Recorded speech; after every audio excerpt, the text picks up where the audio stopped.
it true that some Hollywood stars are torturing children during the rituals? Well, I think we can look at all of human history and we can see that the kidnapping of other human beings and the exploitation of human beings for sexual reasons has been a common practice in mankind's history. There are people in many different areas of the world. I don't think it's fair to only categorize as celebrities. I mean, there's business people, there's people I'm sure living in the countryside who have different types of behaviors like this. I think it's shocking to hear about it happening. Oftentimes we think we're more evolved than that. But again, not everybody is that evolved. And a lot of these things have been happening. They just haven't been talked about in a public way. Yeah, if you look at human history, it's really common during periods of war, for example, that one warring group would come in and kill all the men and keep the boys as laborers and kill the older women because you can't really use them to repopulate, and keep the younger women and the girls in order to have sexual pleasure and also in order to repopulate their group.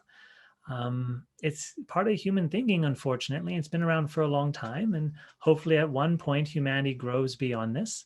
I think part of growing beyond this is learning how to be more accepting of human sexuality, learning how to really allow ourselves to be expressive as sexual beings. When we shame ourselves sexually, then things become out of alignment, things become hidden, things become twisted and distorted. If we learn to accept our own sexual expression and treat it with health and harmony, we can bring love into it. And then a lot of these behaviors that involve kidnapping children and kidnapping people, that involve rape and torture and violation of people's rights and liberties and freedoms, a lot of those will fall away. For human beings, we want more than just procreation, right? We want a connection, and that's emotion. But if we have shame about our sexuality, we won't let ourselves feel that healthy emotion with our sexual expression. So often, then a lower emotional quality besides love and connection comes in, such as power. Right? So oftentimes people want to have the sexual experience for the physical pleasure, and often then for the feeling of power, right? That I'm an important person. Yeah, so these things, unfortunately, humanity hasn't evolved as a whole yet, but I see there's a lot of growth happening in society as people are being more willing to express themselves sexually, and society is being more accepting of people's sexual behaviors. Ultimately, it's about free will and honor. If two people willingly come together for a sexual experience, then that's their freedom and that's their choice. But when we violate people's rights, including manipulating people who may not have a greater understanding, like children, then I feel that's just it's wrongdoing, and then there needs to be a greater part of society coming in to stop such things. Because sometimes, when you're younger, you don't understand what happens in this world and how things happen. Even if you're of a consenting age, even if you're, in some countries, say 16 or 18, and you're of a consenting age, even then, you might not still understand the emotional implications of such an experience or the physical implications of such an experience. People need to talk about this, become aware of this, and also choose to do a public stand about this. So in our country, for example, it's well known that there's more people involved in these rings of child trafficking and sexual misconduct, and they're not getting punished for it, or there's not even being a deeper investigation of known wrongdoings. And it's really the responsibility of the society to stand up and say, hey, we want this behavior eradicated from our society. And so we want people who've done this behavior to be treated accordingly under our laws.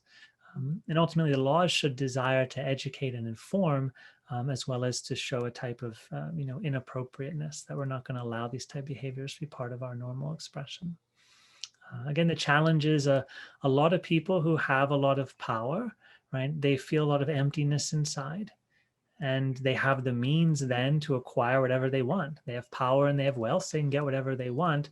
And often then they abuse other people as a result of their power and their wealth. And so it's up to us to be, moral guides for everyone else. It's up to us to speak our voice and to let people know what we will and will not have in our society. It's like with this current epidemic experience.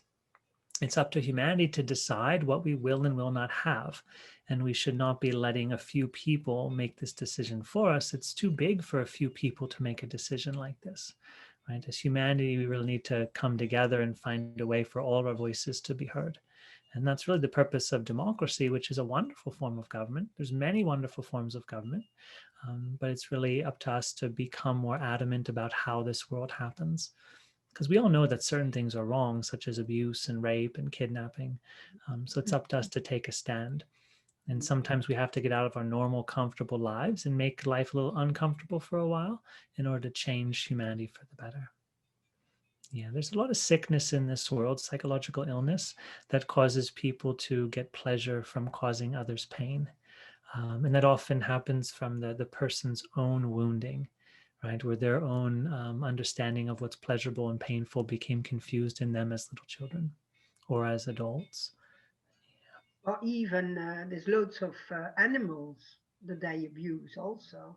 Yeah, yeah. Animal sacrifice has been, a practice in humanity for a long time.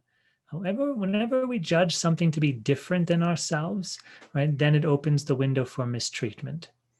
So with different races, different cultures, different populations, different species, whether it's a mammalian or a human or another mammal, anytime we don't respect the unity of life and the similarity of life, then it opens the window for different types of disrespect and sometimes abuse.